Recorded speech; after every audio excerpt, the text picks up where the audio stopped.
This is Nathan and welcome back to another video. In today's video we're going to continue to take a look at a scenario where civilization restarts. Episode 41. In the last video we saw the beginning of a major war in Europe, and we're going to be seeing how this war escalates. And well, also we actually saw the pink team get involved. Today we're going to be seeing how this war continues and how it's going to end.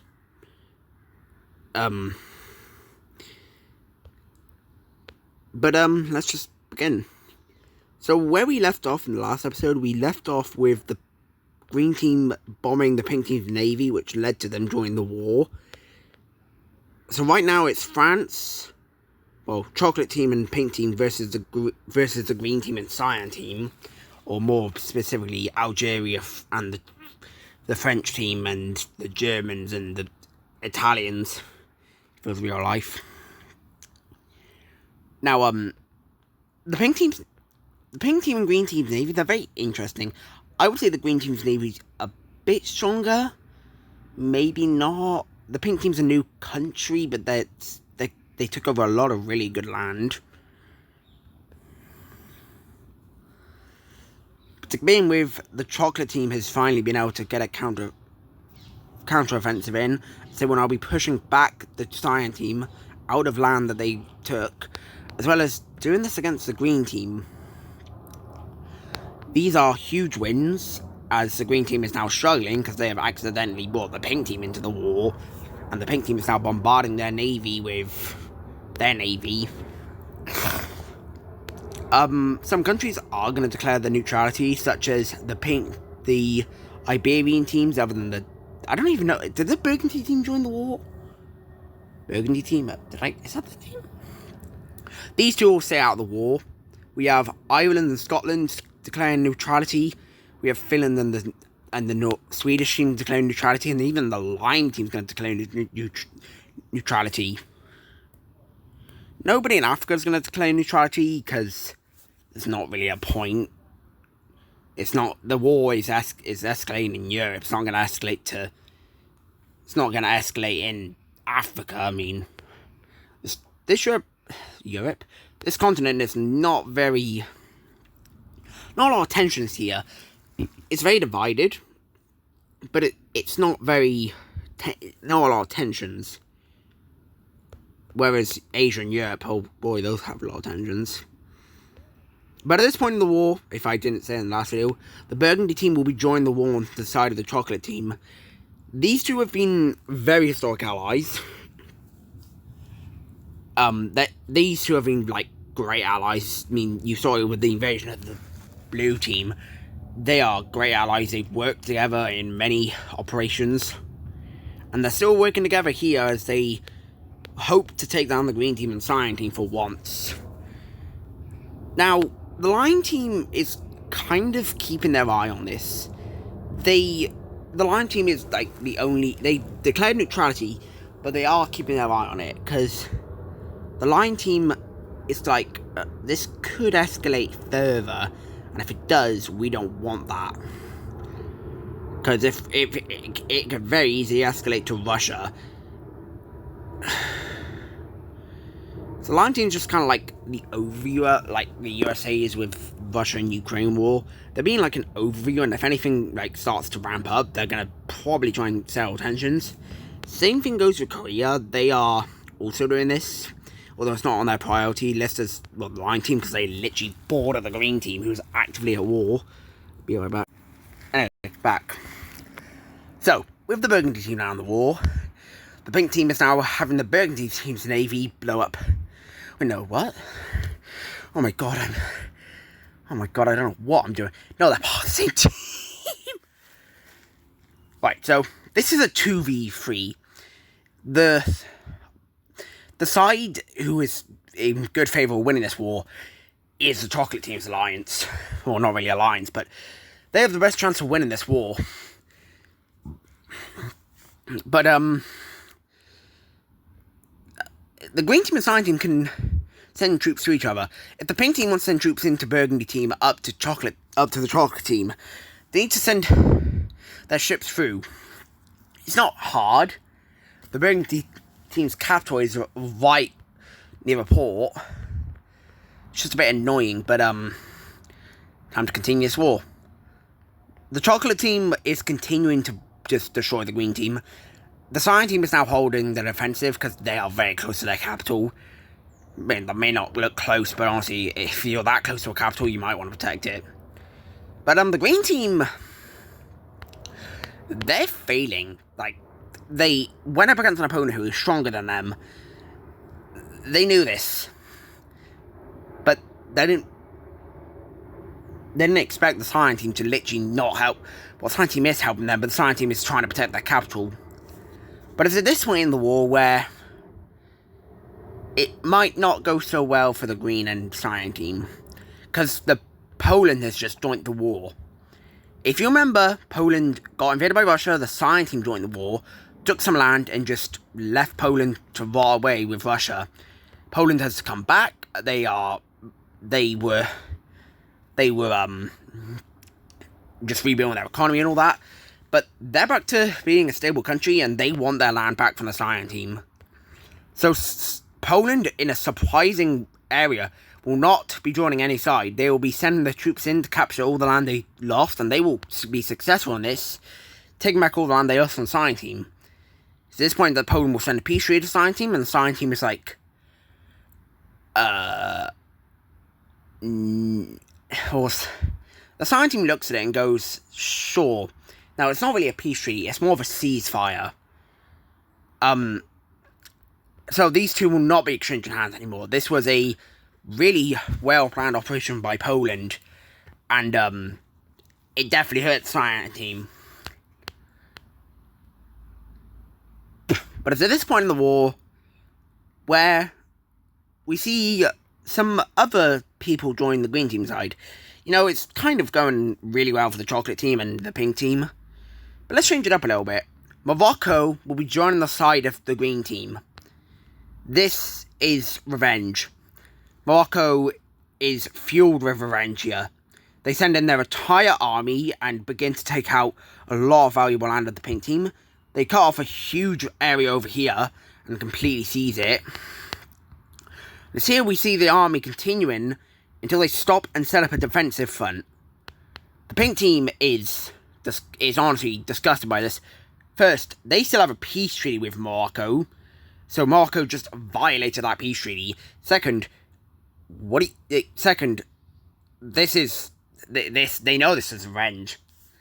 So the pink team is now distracted. They have to deal with Morocco's invasion, but so that means that less pink team troops will be heading up to the green team, which means the green team is going to be able to make some sort of a pushback. They, like, barely just push back these troops over here. And that's about it. But at this point, we're going to take a break from this war, because tensions over here in Central Asia and Russia are now even higher. The leader of the Central Asian Union has not stopped the troops gathering on the border, the red team. In fact, it's gathered, more and more have gathered up. And I think it's also something time to mention, the pink team. Right now they are under occupation of Russia, technically the lime team, but they annexed the land, so I don't really know how you can class it. It's technically the pink team. They're under the occupation of Russia, the lime team, technically, Central Asian Union and Korea. The people here want their country back. Now, if the pink team were to return, the world would be very concerned, considering what the pink team did in World War II, and also War of Asia. I mean, they nuked a country, but these areas are in active rebellion. They are definitely the Central Asian Union one. It is very, very bloody there, especially because this is a former capital, even though it's probably not even there. The pink team is in active rebellion. The pink team wants to return, but they can't. See, you gotta realize, guys, these are people trying to rebel against some of the strongest countries in the world. They ain't gonna get anywhere. The furthest they've gotten is like, maybe, like, a big group of people, whatever, than that, it's not so bad on the Lion Team, because that's been implemented into the Lion Team. In fact, this area down here never really wanted to be part of the Pink Team, but, something else is happening, which is kind of concerning. Russian troops seem to be lining up on the border of Poland. That's maybe defensive. Russia's claiming that this is defensive purposes because of Poland's invasion of the Lion Team. Yeah, you could say you're doing that, but you're one of the strongest countries in the world. Should you really be worried about a really weak country invading you? People are definitely concerned that Russia might get involved with a massive battle going on in Europe and also Africa.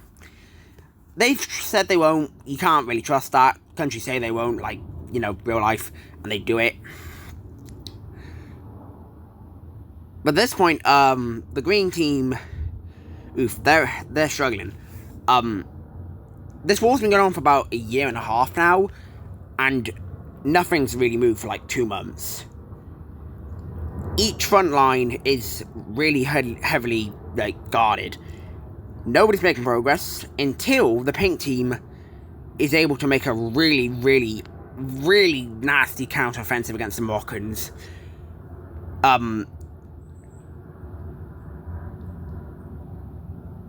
This was a very well-devised plan by the leader, who, he basically, this world's modern version of Blitzkrieg, they break through the stalemate, which is definitely going to hurt them, but they immediately just steamroll to the capital, as there are no defensive forces, but once they get to the capital, they capture it.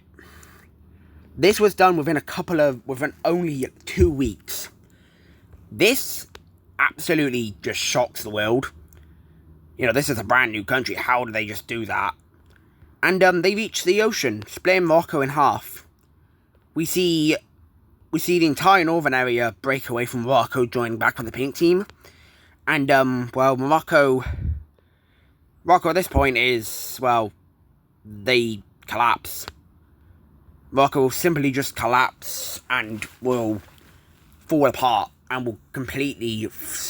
They don't even surrender. The country just collapses. I mean, the country was in no shape for war, not too long after the Civil War, but they're gone, so we'll have to see in the peace treaty.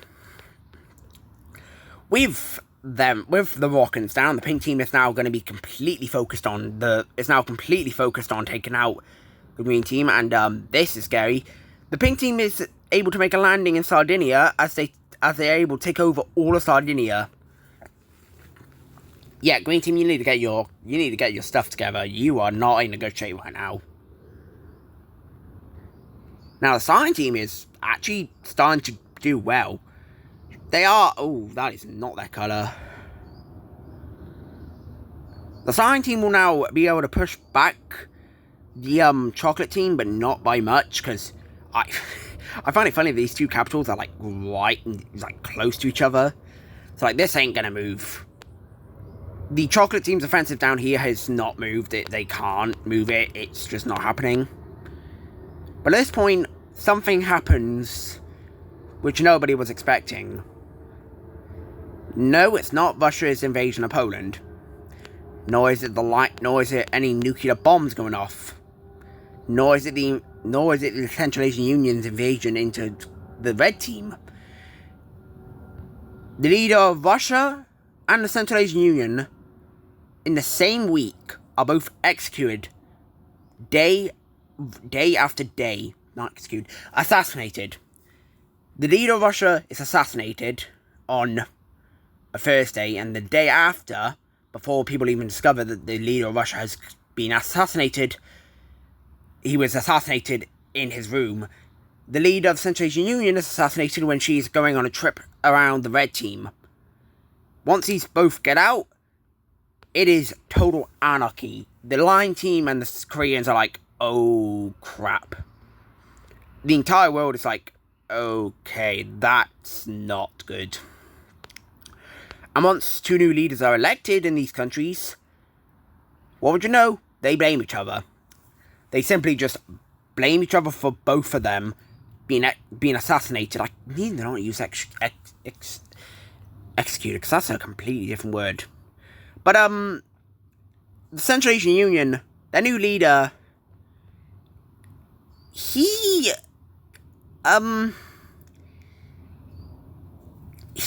is a bit crazy. He's kind of like the past leader. Now, honestly, if I was the leader, if I was the leader after this, if I was the new leader of the Central Asian Union after the person that was elected, I would honestly not be doing this, but he blames Russia for everything that's happened to Central Asian Union, from the war, from everything that's happened from war in Asia to present day. And the leader of Russia's like, okay, buddy, we were arguing, but that's a bit too much to claim on one country. But the Central Asian Union will take this claim, and we see troops from not only the claim of the pink team moving in, but also troops that were stationed across the red team moving in. This is active aggression against the Russians, and this activates the Russian alliance. So not too long after this happens, Russia, the red team, obviously, Persia and the blue team all declare war on Central Asian Union. And this is scary. The entire world is like, oh no. But what else is scary is that the Central Asian Union will announce they are forming an alliance. Now, this is a temporary alliance, but they are forming an alliance of countries who will be joining this war. This was a plan that the past leader had, but it was still in development. So some of these countries that are going to be joining this war aren't even going to be, I don't think they're going to be ready to join the war. We see the formation of the X-Alliance. And almost immediately the countries that will be joining this include the Orange Team, Libya, and, scarily enough, the Green Team and the Cyan Team. Hold on, let me just... These two join this alliance, and almost immediately the world's like, what the hell? And all these countries will join against the war against Russia, and not too long after this, Poland joins this alliance. Don't ask. Poland joins the alliance, ending the ceasefire with the Cyan Team, and beginning to send their troops in to the Russians. So Poland will begin their invasion into Russia. And at this point, it's pretty clear what the plan of the past leader was, but it wasn't ready. The war over here that happened because of the leader of Central Asian Union. A lot of countries figured that out a little bit after this, including the Lion Team, the Lion Team decided they've had enough. You know, they were great allies with Central Asian Union, but after the mastermind that ruled the country died, it's just gone down the hole from Central Asian Union. And the Lion Team looks at this and just decides, enough is enough, we are not doing this anymore. So, not too long after Operation Russia begins, I don't know what the operation would be called. Operation Red Team? I don't know. We have the Lion Team officially siding with Russia, joining the war. And it just gets worse. Central Asian Union is now a war with two superpowers. And the leader knows this. He kind of put it together that this would happen. I mean, you know, the Lion Team was on standby just in case it did happen. But at this point, other countries are going to begin joining up with these alliances. Countries that are already in wars or had a bad view of, you know, the Central Asian Union. These such countries will include the chocolate team. We see the pink team also join this. These two will join the war, and it obviously makes sense why they joined the war. That war with the cyan team, green team, who just joined the Cross Alliance.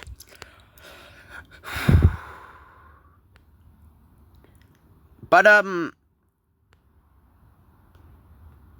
the Central Asian Union is, they're kind of screwed.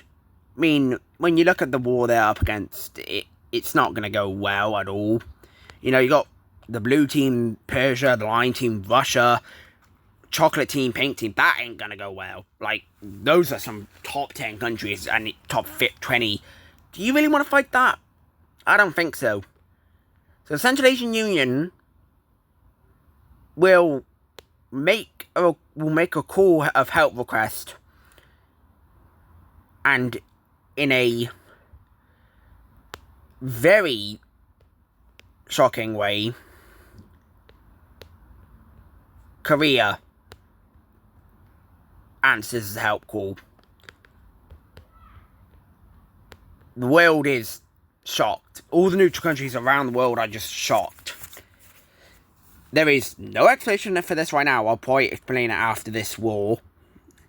But Korea has just joined the side of the Central Asian Union. Something that I will say is that Korea was never against the Central Asian Union's actions. I think I did say that they were against it, but they were never against it. They were never really against it. They were just neutral about it. But obviously here, the world sees that they obviously didn't care. And a lot of countries around the Central Asian Union are like, oh wow, that's bad. At this point, it's time that I announce to you that this is the beginning of World War III. The Eurasian clash. We have all the superpowers of the world going at each other. We have the Cross Alliance. We have two sides, the Cross Alliance and the Heart Alliance. On the Cross Alliance, you have the green team, the cyan team, Central Asian Union, the orange team, and Korea. And on the ignore how about that highs. On the other team, you've got the line team, the blue team, heart team. You've got the blue team, line team, Russia, chocolate team, pink team, and then some others. Welcome to World War III, the Eurasian clash. Yep, bet you weren't expecting that. I've been leading up to this one for a while, but it's time to begin the Eurasian clash. All these countries are going to be... In the next episode, we are going to be seeing all these countries and how this war escalates even further. Maybe beyond the Eurasian continent. Maybe beyond Europe and Asia. But we're going to see how these guys... how this ends up. And remember, these guys have nukes. And each side has a fair amount of nukes.